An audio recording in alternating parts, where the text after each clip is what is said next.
한번 따라 하실까요? 두 예배자의 차이.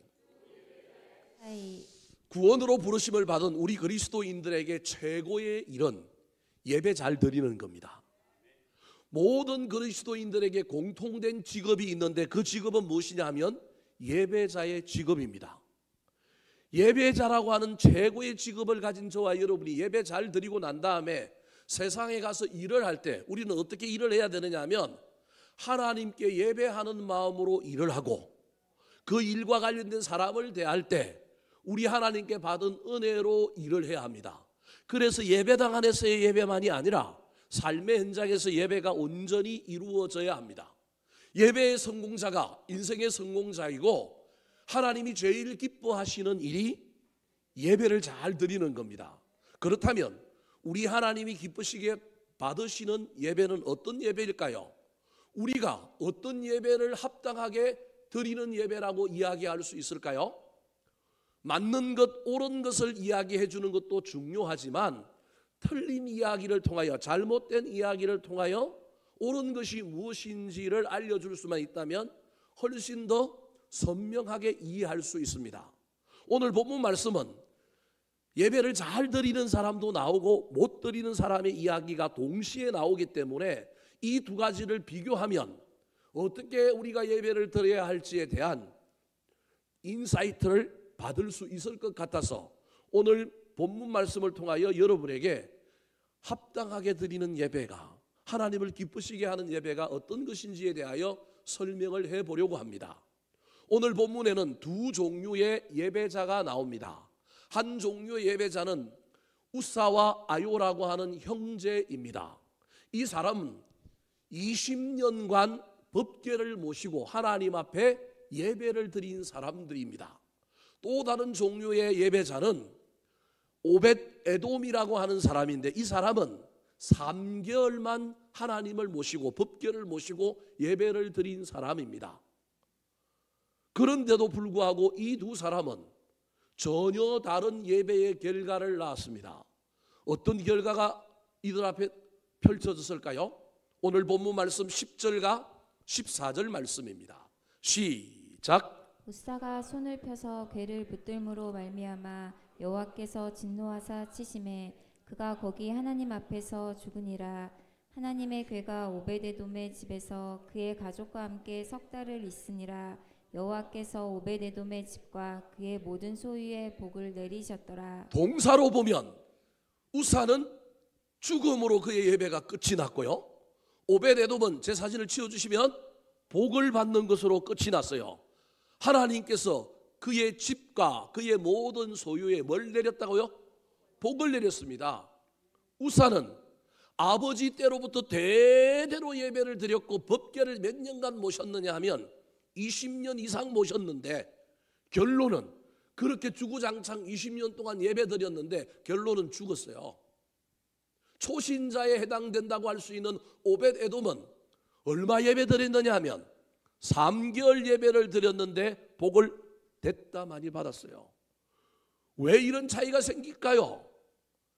직분이 있다고, 예수를 오래 믿었다고, 예배를 많이 드린다고 하나님이 그 예배를 받는 게 아니라는 얘기입니다.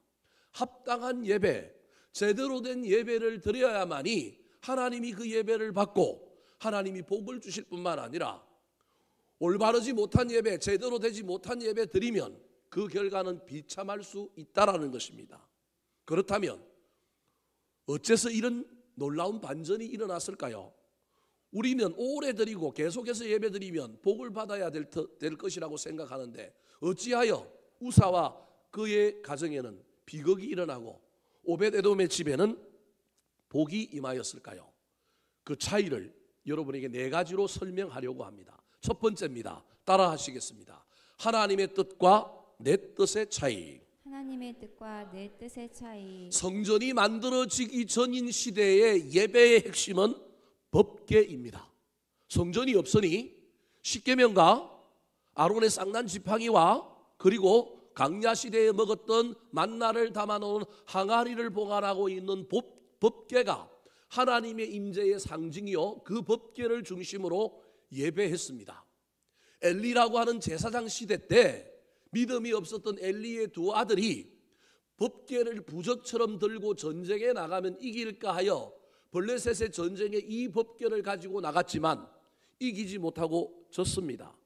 아들도 죽고 다 죽습니다. 법궤는 블레셋 사람들에게 빼앗겨 버렸습니다. 그런데 그 법궤가 블레셋 나라에 있는 동안에 많은 재앙이 그 나라에 임하였습니다. 조사를 해보니 법궤가 들어온 때부터 우리나라에 재앙이 일어났다는 것을 알게 된 이 블레셋 사람들이 젖이 나는 암소 2마리, 새끼가 있다는 얘기죠. 그 소를 불러다가 수레를 끌게 하고 그 수레에 법궤를 실어서 엉덩이를 쳐서 보냅니다. 무엇을 하려고 보냈느냐 하면 이 법궤를 실은 소가 블레셋 땅에 있으면 이 재앙하고 상관이 없는 거고, 이게 이스라엘로 넘어가면 이 재앙이 법궤 때문이니까 이 법궤가 우리나라를 떠남으로 말미암아 재앙이 그칠 것이다 라고 하는 생각으로 소에게 수레를 끌게 만들고 법궤를 실어서 보냅니다. 그런데 이 블레셋 사람들이 이게 아주 사기꾼들입니다. 그냥 소를 사용해야 되는데 안 주고 싶은 마음에 꺼림직하여 재앙이 분명히 이것 때문에 온 것 같기는 한데 이게 저 나라의 보물이니까 국보 1호니까 빼앗아 놓으면 좋을 것 같아서 안 주고 싶은 마음, 저게 떠나고 재앙도 떠났으면 좋겠던 두 마음이 다 마음 안에 있는 거예요. 그래서 얄팍한 수를 써서 주지 않고 싶은 마음에 젖나는 소 2마리를 끌어다가 수레를 끌게 만들었단 말이에요. 그러면 새끼가 우니까 젖나는 소가 국경을 넘어갈까요? 아니면 새끼 있는 데로 올까요? 후자가 가능성이 훨씬 많잖아요. 그래서 안 주고 싶은 마음에서 그랬는데 이 소가 울면서 새끼가 보고 싶고 젖이 불어서 고통스러워서 울지만 대로를 행하여 좌우로 치우치지 않고 국경을 넘어서 어디로 갔느냐 하면 베센메스라고 하는 동네 이스라엘 땅으로 가버린 거예요. 이스라엘로 돌아온 법궤를 기란 여아림이라고 하는 동네에 있는 아비나답이라고 하는 사람이 좋은 마음을 가지고 하나님의 법궤가 돌아왔으니 엘리는 죽고 지도부가 공백 상태에서 나라가 혼란하고 아무도 이걸 수습할 사람이 없으니 이 아비나답이라고 하는 사람이 좋은 마음을 가지고 이 법궤를 자기 집으로 모셔서 자기 집에서 열심히 이 법궤를 섬겼습니다. 중요한 것은 이 아버지 아비나답이 죽고 난 다음에 그의 아들 우사와 아요가 이 법궤를 잘 모시고 있는 상태에서 나라의 지도부가 바뀌고 세월이 흘름으로 말미암아 누가 왕이 되었느냐 하면 다윗이 왕이 되었습니다. 처음에는 2개 지파의 왕이 되어 헤브론이라고 하는 남쪽 도시의 수도를 정하고 있다가 북쪽의 10개 지파가 다윗을 왕으로 인정하고 통일 국가를 이루게 되니까 수도가 너무 남쪽에 있으면 나라를 다스리기가 힘들어서 새로운 수도를 발굴하여 그 수도를 정하고 나라를 다스렸는데 그 수도가 오늘날의 예루살렘입니다. 10개 지파가 항복하여 돌아왔고 나라가 안정되었지만 그럼에도 불구하고 이 나라를 더욱 안정시키고 자기의 왕권을 강화하고자 하는 욕망을 가지고 있었던 이 다윗이 여러 모양으로 생각하다가 갑자기 떠오르는 생각이 있었는데 그게 뭐냐면 저 국경지대에 있는 법궤를 어디로 모셔오고 싶다고요? 예루살렘으로 모셔오고 싶다. 출발은 하나님 사랑하는 마음, 법궤가 저 국경의 한직에 있는 것에 대한 안타까움 때문에 수도도 정해졌으니 이 법궤를 모시고 오고자 하는 마음도 있었지만 제가 보기엔 또 다른 한편으로는 법궤를 이용하여 자기의 왕권, 자기의 나라를 튼튼히 하고자 하는 속마음도 있었던 것 같아요. 시작은 하나님 사랑하는 마음으로 법궤가 국경지대 한직에 있는 것보다 수도에 있는 게 좋겠다라고 하는 마음으로 시작하였지만 플러스 알파 또 어떤 마음이 있었느냐 하면 이것 때문에 내 왕권의 건의가 생기고 이것 때문에 국론이 통합되고 여론이 자기에게 좋게 돌아오는 것을 바랬던 것 같습니다. 그래서 지방에 있는 이 법궤를 수도로 옮겨오는 이송작전을 실시합니다. 오늘 본문 앞에 있는 1절 말씀 같이 한번 읽어볼까요? 시작. 다윗이 천부장과 백부장 곧 모든 지휘관과 더불어 의논하고 자, 법궤를 모셔오는데 첫 번째 다윗이 한 행동은 군대의 지휘관들과 의논했습니다. 다윗이 잘한 일은 의논한 겁니다. 홀로 독단적으로 하지 않고 여론을 모으고 사람들과 의논했는데 1차적으로 의논한 게 이게 군사작전처럼 한 거예요. 혹시 빼앗길까봐, 혹시 문제가 생길까봐 누굴 동원하고 있느냐 하면 군대를 동원하는 거예요. 근데 군대만 동원하면 안 됩니다. 법궤는 누가 움직여야 되느냐 하면 제사장이 움직여야 됩니다. 그래서 2절에 보면 백성들과 제사장들과 레위인들과도 의논을 합니다. 군사작전이지만 그 군사작전에 민간인들, 제사장들도 함께 모여서 이걸 이동하려고 합니다. 뿐만 아니라 백성들에게 공표하고 있는 대의 명분이 있습니다. 명분이 뭘까요? 3절 말씀 같이 읽어볼까요? 시작. 우리가 우리 하나님의 궤를 우리에게로 옮겨오자 싸울 때에는 우리가 궤 앞에서 묻지 아니하였느니라. 아멘. 싸울 때에는 궤 앞에서 안 물었는데 나는 이제부터 국가의 중요한 일을 결정하는 것, 전쟁을 하거나 또 다른 일을 할 때마다 나는 신앙 중심으로 법궤 앞에서 하나님께 뭐하고 하겠다? 묻고 하겠다. 여러분 1절부터 3절까지 읽었던 이 이야기 속에 다윗의 감정이 여러 개가 사실은 들어있는 것을 느낄 수 있습니다.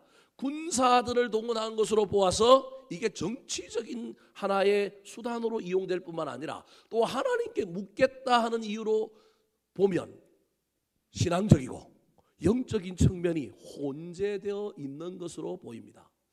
여러분 인간이 완벽해서 오로지 하나님 사랑하는 마음으로 이 일을 향할 수만 있다면 얼마나 좋겠습니까? 하지만 인간이 때로는 혼재되어서 이런 일도 행할 수 있습니다. 그럼에도 불구하고 다윗은 군사작전으로 법궤를 모셔오지만 율법에 기록된 대로 법궤를 움직일 때 어떻게 해야 되는지 자세히 살펴보고 난 다음에 제사장이 법궤는 메고 옮겨야 되는구나 하는 것을 알았습니다. 그래서 다윗은 법궤를 어떻게 하려고 했느냐 하면 제사장이 메고 오고 군인이 호위하여 들어오게 만들려고 했습니다. 5절 말씀 같이 읽어볼까요? 시작. 이에 다윗이 애굽의 시올 시내에서부터 하맛 어귀까지 온 이스라엘을 불러 모으고 기랏 여아림에서부터 하나님의 궤를 메어 오고자 할세. 전 국가적인 행사, 인지도가 올라가고 여론이 올라가고 막 이럴 수 있는 대대적인 행사를 지금 누가 기획하고 있느냐 하면 다윗이 기획하고 있는 거예요. 그래서 제사장들을 통하여 하나님의 궤를 메어 오고자 하는 겁니다. 제가 다윗의 이런 모습을 순수하게 해석하지 않고 정치적인 목적도 들어있다고 하는 이유는 결론적으로 첫 번째 이 작전이 어떻게 해요?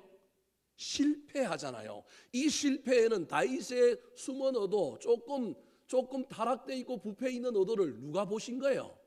하나님이 사실은 보고 있는 거예요. 순수하게 하나님 사랑하는 마음으로 법궤를 모셔오려고 하는 것이 아니라 정치적인 목적으로 모셔오려고 하는 것을 통하여 다윗을 정결케 만들려고 법궤가 뛰게 만들고 소가 뛰고 막 떨어지고 이런 이야기를 통하여 한 사람이 죽는 이야기를 통하여 다윗이 정신 차리게 만드는 이야기가 오늘 본문에 들어있기 때문에 그렇게 해석하는 거예요. 그럼에도 불구하고 다윗에게 하나님 사랑하는 마음이 없는 게 아니에요.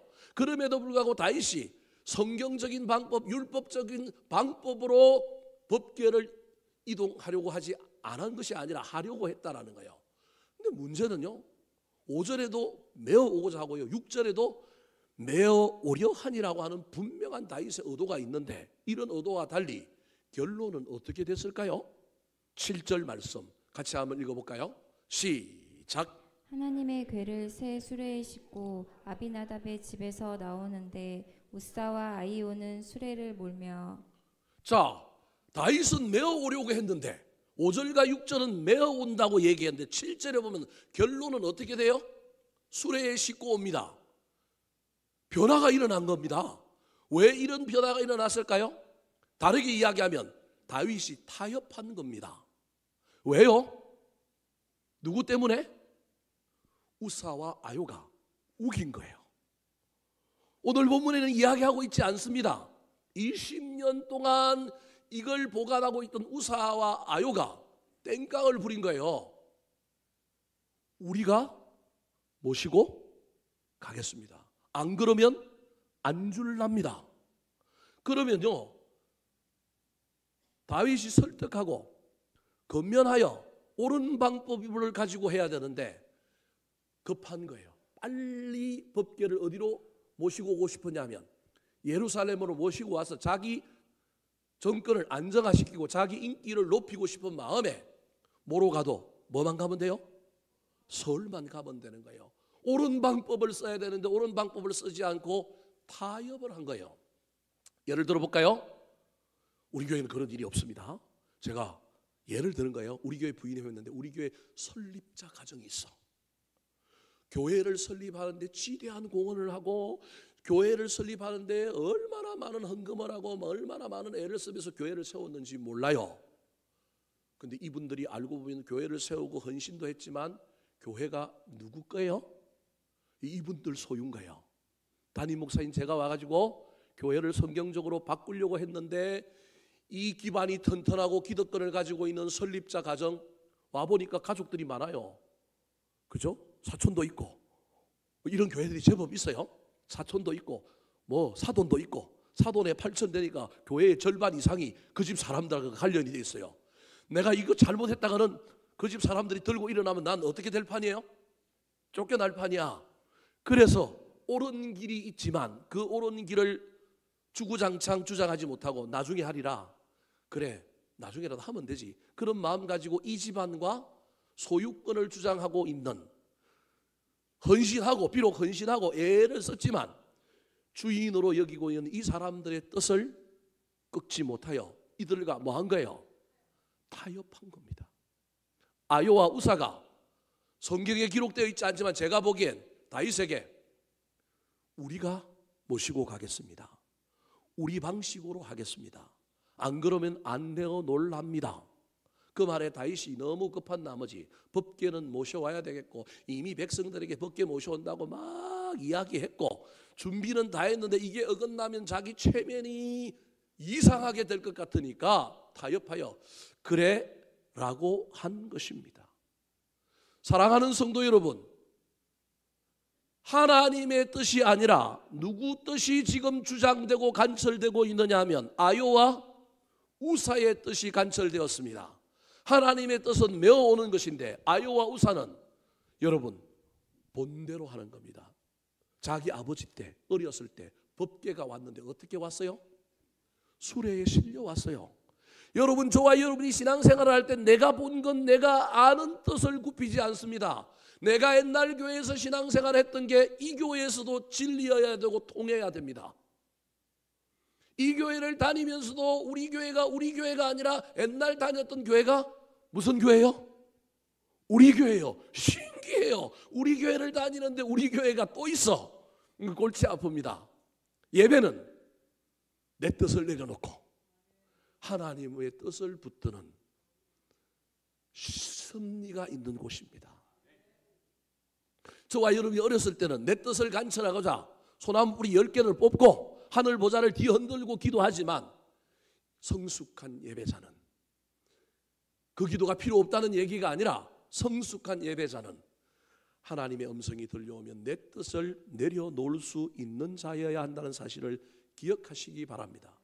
민수기 4장 15절에 보면 고핫 자손들이 와서 맬 것이니라. 그러나 성물은 만지지 말라. 그들이 죽으리라. 분명히 말씀에 기록되어 있는데 그 말씀은 말씀이고 무엇이 훨씬 더 중요하냐 하면 내 뜻이 중요한 것입니다. 사랑하는 성도 여러분, 진정한 예배자는 하나님의 뜻을 분별하고 그 예배 가운데 뜻을 바꾸는 자임을 기억하여 저와 여러분이 혹시 예배 가운데 내 뜻을 주장하고 있지는 않은지 내가 꺾이고 내가 다듬어지고 내가 내려놓는 예배의 신비를 경험하는 저와 여러분이 되기를 예수님의 이름으로 축원합니다. 두 번째, 두 종류의 예배자의 차이는 무엇일까요? 따라 하시겠습니다. 억지로와 자원함의 차이. 억지로와 자원함의 차이. 우사는 아버지께로부터 물려받은 법궤가 자신들의 상속물이요 소유라고 생각했을 것입니다. 그런데 강력한 왕이 찾아와서 갑자기 법궤를 예루살렘으로 이동하자고 합니다. 힘의 권력에 하여 여러분 거절할 수 없어서 내 방식대로 하겠습니다라고는 얘기했지만 이 법궤를 이동할 때 그에게는 기꺼이 자원하여 이것을 하고 있는 것은 아닙니다. 속 마음은 안 줬으면 좋겠어요. 시키니까 하기는 하지만 마지 못해서 억지로 하고 있을 수가 있습니다. 기란 여아림에서 예루살렘까지 거리가 얼마냐 하면 약 15km 정도 됩니다. 1시간에 4km를 걸어간다고 한다면 4시간 정도 걸리는 거고요. 중간에 좀 쉬고 수레가 끌고 가니까 조금 늦더라도 한 6시간 정도 되는 거리입니다. 아침을 먹고 시작했는지 오후에 시작했는지 알 수 없지만 중간에 기도네 또는 기론이라고 하는 사람의 타작마당에서 소가 갑자기 뛰었습니다. 여러분, 이걸 어떻게 해석해야 될까요? 우연히 일어난 일이라고 해석해야 될까요? 저는 우연히 일어난 일이 아니라 하나님이 참다가 소를 격동시켰을 것이라고 생각합니다. 무슨 말이냐 하면 기돈의 타작마당에서 소가 뛰었는데 기란 야리메로스부터 예루살렘까지 딱 중간 지점입니다. 마지못해서 자원함도 없고 기쁨도 없고 안 줬으면 좋겠던 마음으로 그냥 갑니다. 사람들이 보고 있으니 폼은 재고 막 영광은 누리며 가기는 하지만 이 법궤를 가능하면 안 줬으면 좋겠습니다. 그리고 하나님의 뜻이 있음에도 불구하고 자기 뜻을 주장하며 수레에 싣고 갑니다. 우리 하나님이 그에게 바꿀 수 있는 기회의 시간을 제공하고 있는 때가 어디까지 하면 기돈의 타작마당까지라는 겁니다. 하나님은 사랑이 많으셔서 우리가 잘 모를까봐 깨닫지 못할까봐 시간을 연장하고 즉시 심판하고 즉시 징계해도 되지만 기다려 주신 것입니다. 하메나 제메나 이구사가 그래도 아버지 때로부터 교회를 지키고 법궤를 잘 모셨으니 실책도 있고 누도 있지만 그래도 공이 있으니 그 공만이라도 우리 주님 붙들고 저 인간들을 살려주려고 우리 주님께서 자기 뜻을 내려놓고 하나님 뜻 받아들이고 교만하면 사라지고 의시되고 자랑하는 것이 아니라 자원함으로 이왕 이렇게 된 것 내가 하나님의 법궤를 진심으로 잘 모시리라 마음이 바뀌기를 기도원의 타작마당까지 저는 기다렸다고 생각합니다. 기다려도 반응이 없습니다. 기다려도 마음이 꺾이지 않고 변하지 않는 걸 볼 때 이거 이대로 두면 뭐 하겠다고요? 큰일 나겠다. 아요와 우사뿐만 아니라 누구에게 가장 결정적인 문제가 되느냐 하면 다윗에게 문제가 일어나는 겁니다. 속마음을 숨기고 또 다른 의도를 가지고 있는 이 다윗을 이 사건을 통하여 하나님께서 깨닫게 해주시려고 저는 우리 하나님께서 소 옆구리를 보이지 않는 손으로 찔러서 소가 뭐하게 했다고요? 뛰게 했다라고 저는 해석하고 싶습니다. 사랑하는 성도 여러분, 예배는 억지로 들이다가도 빨리 그 예배 가운데 자원함으로 바뀌는 사람이 진정한 예배자요, 예배의 승리자입니다. 엄마가 아버지가 예배 안 드리면 너 죽어. 그래서 예배를 왔다 할지라도 성령님의 감동 감화하심 가운데 예배자의 마음이 바뀌었으면 좋겠습니다. 예배하는 가운데 태도가 바뀌었으면 좋겠습니다. 억지가 아니라 자원함으로. 남편이 예수를 안 믿는데 아내가 맨날 교회까지 태워달라 그랬는데 어느 날 갑자기 송원인데 한번 어디 들어가자고요? 교회 들어가자고요. 그런데 이놈의 목사는 설교를 왜 저렇게 길게 하고 못 알아듣는 말만 하는지 시험 들 때도 있지만 어느 날 갑자기 뭐가 들려오기 시작해요? 설교가 들려오고 말씀이 들려올 때 이게 인간의 신비예요. 이게 신앙의 신비예요. 알 수 없다니까요. 하나님이 안 그럴 수도 있지만 인간이 아무리 인간을 설득해도 안 되지만 예배 가운데 하나님이 찾아오셔서 그 하나님이 우리의 마음을 어루만질 때 놀라운 역전과 반전이 일어날 수 있다니까요. 그때 타성으로 드렸던 예배가 점점 머리가 앞으로 나오고 눈 감고 있던 눈이 떠여지고 팔짱을 끼고 있던 사람이 팔짱이 풀어지고 갑자기 눈빛이 달라지고 귀가 반응하는 것을 보이는 사람들이 있을 수 있다니까요. 예배 가운데 내 성깔이 죽어지고 실컷 집에서 아내와 싸우고 왔는데 예배 드리는 동안에 내 마음이 바뀐다면 그럼 그 사람 예배 성공한 사람이에요. 하나님이 어쩌면 그 변화를 기다리고 있는지도 모릅니다. 사랑하는 성도 여러분, 지금 여러분의 예배는 억지의 예배입니까? 억지로 왔다가도 자원함으로 바뀌고 있습니까?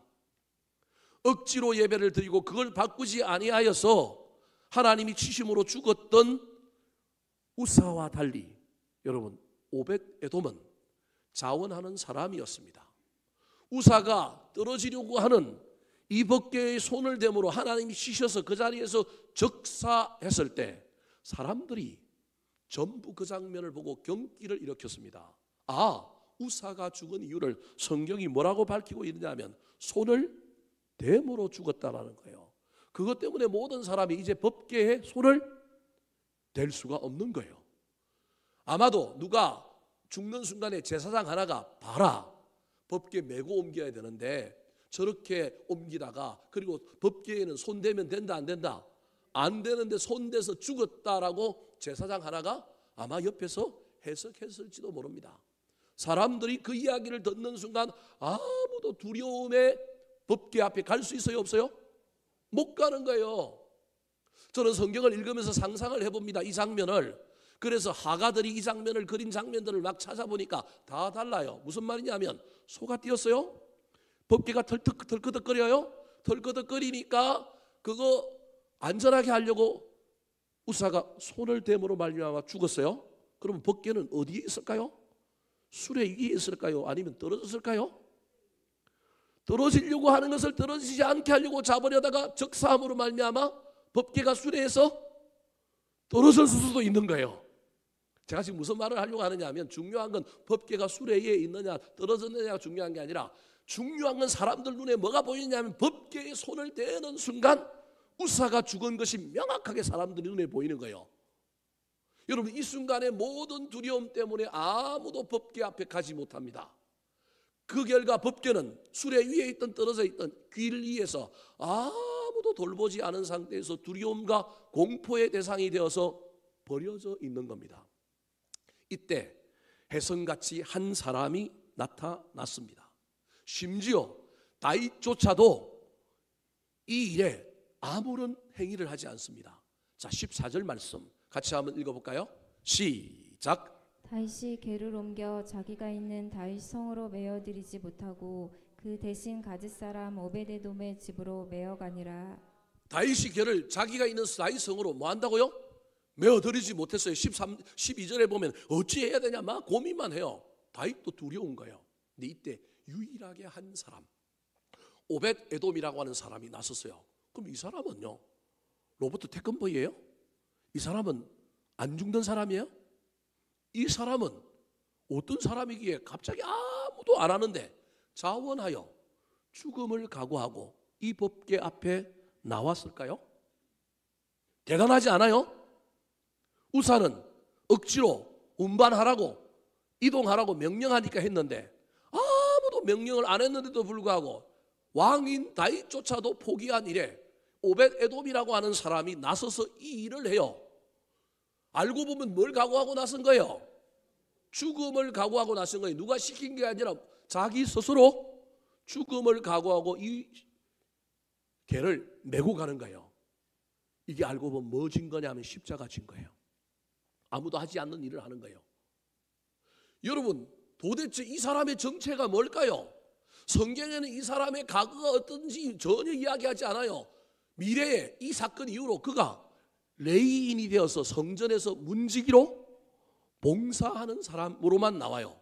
과거가 어떤지 좀 알면 좋겠는데 성경에 이 사람의 과거를 이야기해 주지 않아요. 법궤를 맬 수 있는 사람은 누구만 맬 수 있어요? 그럼 이 사람이 제사장일까요? 그럼 제사장이면 문지기가 아니라 어디 가서 봉사해야 돼요? 성전 안에서 봉사해야 되는데 후대에 이 사람이 성전 안에서 봉사하는 게 아니라 레위인의 족보에 이름이 기록되어 있어요. 제사장이 아니라는 얘기 레위인이라는 거예요. 제가 보기엔 그것도 은혜로 받은 직분일 가능성이 있는 거예요. 저는 이 부분을 어떻게 해석하느냐 하면 이 사람이 어떤 사람이냐 하면 가드 사람이래요. 가드가 어디냐면 블레셋의 도시예요. 그런데 또 이 사람을 뭐라고 하냐면 오벳에돔이라고 이름을 지었어요. 벳은 집이라고 하는 말인데 에돔 집의 사람 오라는 말이에요. 그러니까 이 사람의 출신 성분이 어디냐면 에돔 족속이라는 거예요. 에서의 후손인 거예요. 에덴 족속이 에돔 족속인 이 오벳에돔이라는 사람이 제가 쓰는 소설이에요. 성경이 어디에도 쓰고 있는 말이 없어요. 이 사람이 전쟁 때 블레셋의 포로가 되어서 어디로 잡혀갔느냐 하면 가드라고 하는 도시에 잡혀간 거예요. 근데 이 사람을 유대인들 중에 누군가가 구원하여 자기의 종으로 데리고 있어서 이 사람이 하나님을 믿게 되고 하나님을 알았는데 이 사람이 너무 일도 잘할 뿐만 아니라 그래서 소위 말하는 이스라엘 사람으로 귀화한 사람일 가능성이 있는 거예요. 외국인 이방인인데 자기를 구원해 주시고 이방인에도 불구하고 하나님의 백성 삼아주신 하나님의 은혜를 기억하고 있는 사람이 누구냐 하면 오벳에돔. 성경에 있는 얘기가 아니라 제가 여러분에게 설명을 해보는 거예요. 어디 가서 또 이렇게 하고 저를 이단 만들지 마시고, 오벳에돔이 그런 사람일 가능성이 있다는 거예요. 제가 무슨 얘기를 하려고 하냐면 이 사람에게는 지금 뭐가 있느냐 하면 은혜가 있는 거예요. 이 사람에게는 뭐가 있느냐 하면 하나님에 대한 사랑이 있는 거예요. 사랑은 모든 두려움을 내어쫓습니다. 두려움을 이기는 것이 무엇이냐면 사랑입니다. 자식을 사랑하는 부모는 뛰어들면 죽는 줄 알면서도 자식 건지기 위하여 뛰어듭니다. 근데 다른 사람은 두려움 때문에 뛰어들어요, 못 들어요? 못 들읍니다. 사랑하는 사람만 저 법궤를 질 수 있는 거예요. 어쩌면 저 법궤를 질며 졌기 때문에 제사장까지는 아니더라도 하나님께서 훗날 그를 레위인의 족보에 들어가는 사람으로 만들어줬을 가능성이 있는 거예요. 과거는 알 수 없지만 그들의 후손의 미래들은 레위인이 된 것으로 보아서 이 사건이 결정적이었다는 거예요. 중요한 건 이 사건에 그들이 자원함이 있었다는 거예요. 무엇 때문에? 사랑 때문에, 은혜 때문에. 예배는 은혜 받은 자들이 하는 겁니다. 예배는 하나님에 대한 사랑 때문에 그 사랑을 표현하는 엄청난 행위입니다. 이건 억지로 할 수 있는 게 아닙니다. 진짜 예배는 그래서 사랑과 은혜가 이 마음에 신실함이 흘러나오는 것이 진짜 예배인 거예요. 억지로 붙잡혀 와서 드리는 건 예배가 아니라 예배 본 거예요. 그런데 사랑과 은혜가 있는 사람은 예배를 본 게 아니라 예배를 드려요.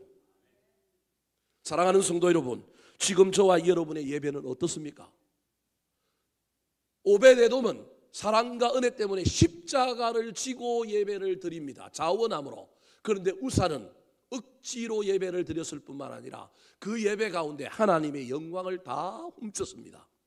똑같은 본문을 다루고 있는 이야기가 열왕기하에 나오는데 열왕기하 6장 4절 말씀 같이 읽어볼까요? 시작. 그들이 산에 있는 아비나답의 집에서 하나님의 궤를 싣고 나올 때에 아요는 궤 앞에서 가고 5절에 보면 우사는 뒤에 있대요.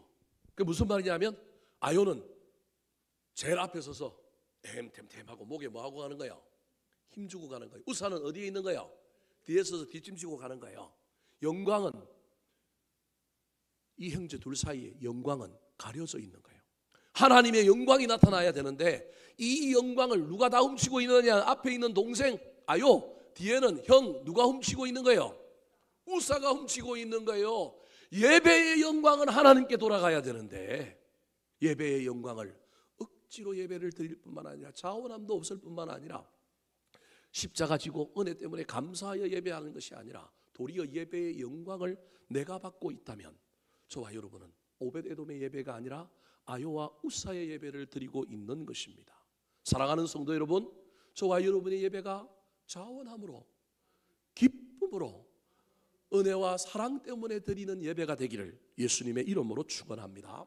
세 번째입니다. 두 종류의 예배자의 차이는 무엇일까요?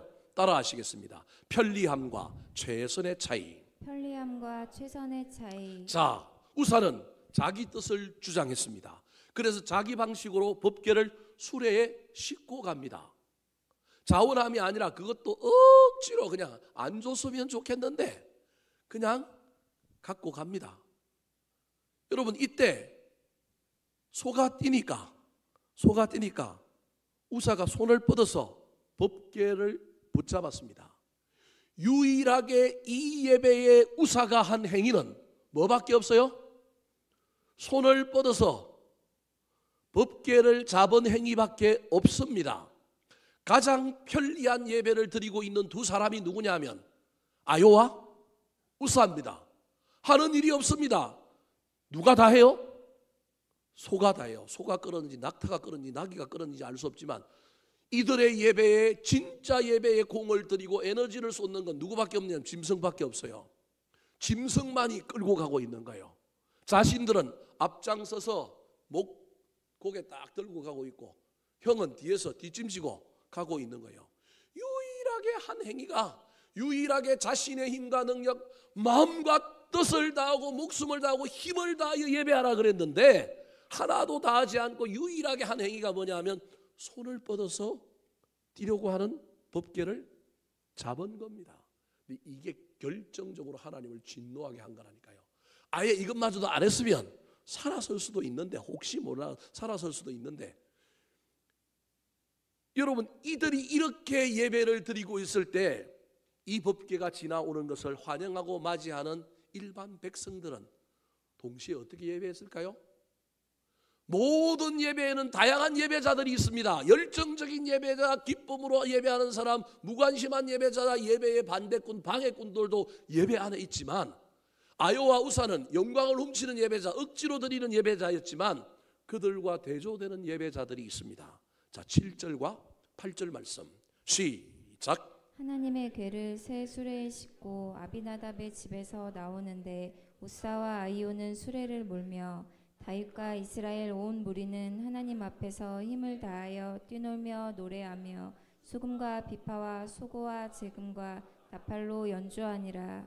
아이호는 아요의 다른 말입니다. 이게 이제 역대상은 바벨론의 포로로 잡혀가서 지은 책이기 때문에 음가가 조금 변해서 발음이 좀 달라져서 그렇습니다. 여하튼 우사와 아요는 여러분 편리함으로 손 하나 대지 않고 예배드리고 갑니다. 근데 이들과 대조적으로 8절에 보면 그 법궤가 오는 길 옆에 서서 동시에 예배하고 있는 또 다른 사람들이 있는데, 이 사람들은 다윗과 이스라엘 온 무리는 누구 앞에 서 있어요? 하나님 앞에 서서. 우사와 아요는 누구 앞에 있어요? 사람 앞에 있어요. 영광을 훔친 거예요. 이거 우리가 20년 동안 보관했어? 이거 누가 했다고요? 내가 했어. 나 없었으면 이거 큰일 날 뻔했어. 이러고 앞에 가고 이래서 뒤짐지고 가고 있는데, 여러분 이들의 예배 태도와 전혀 다르게 다윗과 이스라엘 온 무리는 누구 앞에 있느냐면 하나님 앞에 있어요. 뿐만 아니라 이들이 예배할 때 이들의 예배의 태도는 어떤 태도예요? 힘을 다하여. 힘을 다하여. 사랑하는 성도 여러분, 지금 저와 여러분의 예배는 어떤 예배입니까?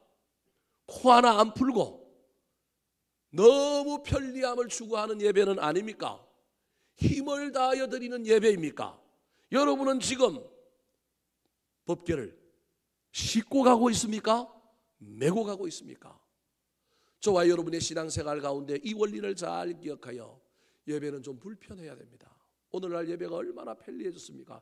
옛날에는 다 의자 없고 어디에 앉았어요? 바닥에 앉아갖고 또 예배 드릴 때 어떻게 앉았어요? 아마 요즘 무릎 꿇고 예배 드리라고 하면 다 도망갈 거예요. 저마저도 무릎 꿇고 앉아있으라면 이거 못 앉아있을 거예요. 여러분 얼마나 편했어요. 성경책 들고 와도 돼요? 안 들고 와도 돼요? 안 들고 와도 돼요. 다 뭐예요? 나와요. 그래서 예배 신학자들이 저거 없애야 된다고 얘기하는데 저도 고민스러워요. 어떻게 해야 될까?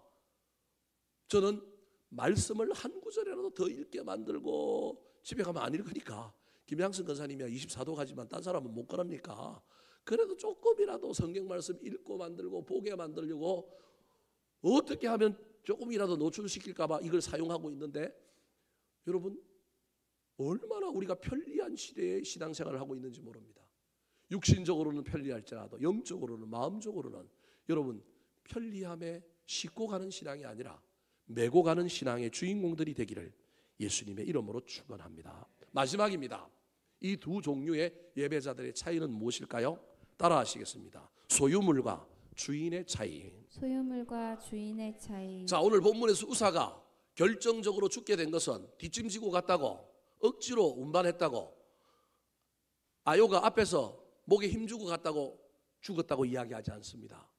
그가 결정적으로 죽게 된 행위를 성경은 이렇게 표현하고 있습니다. 10절 말씀 같이 한번 읽어볼까요? 시작. 우사가 손을 펴서 궤를 붙듦으로 말미암아 여호와께서 진노하사 치심에 그가 거기 하나님 앞에서 죽으니라. 치신 이유를 손을 펴서 궤를 마음으로 말미암아 붙들므로 말미암아. 붙들므로 말미암아. 그러니까 결정적으로 죽게 된 이유는 법계에 뭘 됐기 때문에 그렇다는 거예요. 분명히 모세에게 전한 율법에는 손을 대는 날에는 정령 말이라 죽으리라, 선악과 따먹으면 죽으리라 한 말과 동일하게 법궤의 성물에 손을 대면 죽으리라고 민수기 4장 15절 뭐 레위기 출애굽기 수도 없이 법궤와 관련된 규정에서 분명히 말씀으로 이야기해놨단 말이에요. 그런데 이를 붙잡은 거예요. 근데 인간적으로 한번 생각해 봅시다. 소가 수레를 끌고 가는데 덜커덩거림으로 말미암아 법궤가 떨어지려고 하는데 인간적인 측면에서 보면 손을 뻗어서 그거 떨어지지 않게 붙잡은 것이 잘한 일이에요, 잘못한 일이에요? 아니 인간적으로 보면 이게 뭘 잘못한, 이게 죽을 일이에요? 오늘날의 관점으로, 우리 시대의 관점으로 죽을 일이 아니지만 이 시대에 특별히 하나님의 말씀과 관련한 죽을 일이에요. 여러분 이걸 저와 여러분이 잘 이해해야 돼요. 오늘날의 윤리와 도덕이 아니라 우리는 말씀을 기준으로 죽을 일이냐 살 일이냐 죄냐 죄가 아니냐예요. 이걸 모르고 신앙생활하면 큰일 나는 거예요. 인간적인 이유에서는 절대 이게 아무 일도 아닌데 이게 일인 거예요, 하나님의 입장에서는. 그리고 왜 하나님이 이걸 치셨을까요? 제가 보기엔 하나님이 참다가 했을 거예요. 또 다르게 얘기하면 인간의 행위는 우연하게 갑자기 나온 행위가 아니라 지속적으로 학습되고 지속적으로 세습되어서 나올 가능성이 많아요. 아버지 아비나답이 법궤를 모시고 있을 때부터 그랬는지는 알 수 없지만 저 우사의 저 행위는 언제부터 계속됐을 가능성이 있느냐 하면 아버지 때로부터 보고받았거나 아니면 적어도 자기 때에도 이미 집에 법궤를 모시고 있는 동안에 이 법궤에 손을 많이 댄 사람이 누구라고요? 아요와 우사일 가능성이 있는 거예요. 수레에 실을 때부터. 그러니까 저게 처음이 아니라는 얘기예요. 하나님이 기분 나쁜데 참은 거예요. 여러분 사람이 어떤 물건에 손을 대면 그건 누구 거라는 얘기예요? 내 거라는 얘기예요. 요즘 뭐 성적인 문제에 어려움이 있어서 많은 이야기를 할 때 어린아이들에게 가르치잖아요. 손에 몸 대면 뭐 하지 말라 그래요? 손 대지 말라고 가르치잖아요. 여러분 이게 손을 댔다라고 하는 이야기는 단순히 손을 댄 것이 아니라 이건 소유권의 문제와 관련이 있는 거예요. 아요와 우사는 법궤를 아버지께로부터 받은 상속물, 누구 건 거예요? 내 건 거예요. 이미 집안에서부터 보물 닦듯이 금두꺼비, 금돼지, 순금, 골드바 닦듯이 법궤를 집안에서 자기가 뭐 한 거예요? 닦은 거예요. 제 말이 참말인지 안 맞는지 나중에 천국 가서 물어봅시다. 닦았을 가능성이 있는 거예요. 손대지 말아야 되는데 이미 손을 댄 거예요. 이미 이때부터 이 아요와 우사의 삶에는 법궤는 하나님이 아니라 누구 소유예요? 내 소유라니까요. 이미 내 소유. 그래서 소가 뛸 때 떨어지려고 할 때 이 마음은 하나님을 향한 마음이라기보다는 자기 마음의 발효예요. 아, 내 재산, 내 거 뭐 하네? 떨어지네. 이거 떨어지면 큰일 나는데 안 돼. 여러분 이 이야기 속에 무슨 의미가 있느냐 하면 하나님이 우리를 지키는데 지금 누가 누구를 지켜요? 우사가 누굴 지켜요? 하나님을 지켜요. 우리 하나님이 이거 안 된다라는 거예요. 하나님이 너희를 지키지 너희가 나를 지키는 게 아니라는 거예요. 주객이 바뀐 거예요. 하나님을 주인으로 모셔야 되는데 뭘로 모시느냐 하면 소유물로 모시고 있는 거예요. 사랑하는 성도 여러분, 저와 여러분이 우리 하나님을 어떻게 이해하고 있습니까? 내가 힘들 때마다 부르면 나타나셔서 내 말을 들어주시고 나의 소원을 이루어주시는 알라딘의 노수를 문지르면 지니가 딱 나타나는 것처럼 우리 하나님 그런 분은 아닙니까? 저와 여러분에게. 그래서 나 좀 자유하게 만들고 나 필요 없을 때는 어디에 갇혀 계시라고요? 램프 안에 좀 갇혀 계시고 하나님 하늘에 계신다며요. 뭐 할 때만 나오시라고요? 기도하여 뭐 할 때만? 부르실 때만 나오시고 절대 나 좀 괴롭히지 말라고요. 내가 힘든 일 있고 내가 어려운 일 있을 때만 하나님 부르면 도깨비 방망이처럼 나타나서 겁 나와라? 뚝딱. 여러분 이건 하나님의 소유예요. 저와 여러분이 몇십 년 신앙생활을 하면서도 하나님을 소유로 여기며 신앙생활을 할 가능성이 있습니다. 저와 여러분이 초신자라고 한다면 예수를 처음 믿을 때는 이런 신앙이 필요합니다. 여러분 어려운 일이 있으면 하나님께 기도하고요. 안 찾는 인간이 문제지 찾아서 하나님을 도깨비 방망이로 여기든 지니의 램프로 여기든 뭐든지 그래도 부르는 것이 안 하는 것보다 훨씬 낫잖아요. 하나님도 의지하지 않고 하나님이 도우심 구하지 않고 자기 힘과 능력으로 사는 사람 제일 나쁜 사람입니다. 신앙인 중에. 그런데 그 다음 나쁜 사람이 언제냐면 평상시에는 나 좀 뭐 하지 말라고요? 괴롭히지 마요. 내가 마음은 나타나시라고요? 부르면 좀 나타나서 그때마다 도와주시라는 거예요. 그러니까 하나님은 내 소유물이고 내 장식품이에요. 내가 핸들링하는 거예요. 여러분 그러나 신앙이 자라고 나면 초신자의 우리의 신앙을 그러할지라도 신앙이 자라고 나면 그 신앙에 머물러 있으면 될까요? 하나님이 우리의 주인이었어. 주인의 뜻을 물어보고 주인이 원하는 걸 저와 여러분이 할 수 있어야 하지 않겠습니까? 물론 주구장창 우리가 신앙심이 좋아서 그렇게 살 수 없으니 여러분 때로는 도깨비 방망이처럼 요술 램프처럼 여기다가도 때로는 저와 여러분이 하나님을 주인으로 그래도 뭐 해야 될까요? 모셔야 되지 않을까요? 지금 하나님이 화를 내시고 하나님이 이 우사를 치신 것은 이 인간이 그때부터 지금까지 변화가 없는 거예요. 중간에 한 번이라도 하나님을 뭘로 모셨으면 좋겠어요? 주인으로 모셨으면 좋겠는데 아버지께로 이 법궤를 물려받은 이후에 계속해서 하나님은 자기의 뭔 거예요? 소유인 거예요. 여러분 오벳 에돔이 왜 복을 받았을까요? 14절 말씀 같이 읽어보겠습니다. 시작. 하나님의 괴가 오벳에돔의 집에서 그의 가족과 함께 석 달을 있으니라. 여호와께서 오벳에돔의 집과 그의 모든 소유에 복을 내리셨더라. 여러분 성경의 구절이라는 건 아주 글자는 효율적인 거예요. 성경은 모든 걸 기록하고 있지 않아요. 꼭 필요한 것만 기록해요. 제가 저 말을 한번 다시 읽어볼까요? 하나님의 괴가 오벳 에돔의 집에서 석 달을 있으니라. 그의 집과 그의 모든 소유에 복을 내리셨더라. 이게 효율적인 문장이에요. 굳이 안 넣어도 되는 삽입절에 해당되는 구절이 있어요. 그게 뭐냐 하면 그의 가족과 함께라고 하는 단어예요. 여러분은 저게 아무것도 아닌 것처럼 보이고 안 중요해 보이지만 제 눈에는 저게 됐다 중요해요. 저거 왜 넣었을까? 저걸 넣은 의미가 뭘까? 무슨 말이냐면 소유물로 여긴 것이 아니라 뭘로 여겼다라는 거예요? 법궤를 가족으로 모신 거예요. 가족으로 모셨다니까요. 내 장독에 있는 금뚜껑이 골드바가 아니고 법궤는 뭐예요? 가족인 거예요. 심지어 가족을 넘어서 어느 순간에는 뭐가 된 거예요? 그 가정의 주인이 된 거예요. 그래서 3달 만에 뭘 받은 거예요? 복을 받은 거예요.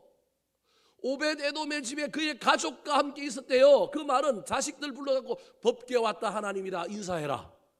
무슨 말씀인지 아시겠습니까? 이게 가족이에요. 이게 주인으로 모시고 있는 사람들의 장면이에요. 하나님이다 인사해라. 아침마다 문안해라. 제가 지금 여러분이 쉽게 설명하는 거 이게 우상처럼 여겨질까 봐 여러분이 오해되긴 하는데 저 가족과 함께 있었다라고 하는 말은 오벳 에돔이 하나님을 그 가정의 식구로 받아들였다니까요. 식구로 받아들여서 내 가족 사랑하는 것처럼 하나님도 사랑하고 심지어 그러다가 모든 가정의 중심이 뭐 중심으로 돌아가는 거예요? 법궤 중심으로 돌아가는 거예요. 하루의 일과가 일상의 삶이 이제 법궤가 중심에 놓여져 있고 법궤가 주인인 거예요. 그래서 몇 달 만에 복을 받았다고요? 3달 만에 복을 받았잖아요. 그래서 나중에 저 오벳에돔의 후손들이 어디 가서 일해요? 성전에 뭐가 좋다고요? 문지기가 좋대잖아요. 이 사람들은 저게 주인이라니까요. 사랑하는 성도 여러분, 내가 하나님을 지킵니까? 아닙니다. 누가 지켜요? 하나님이 지킵니다.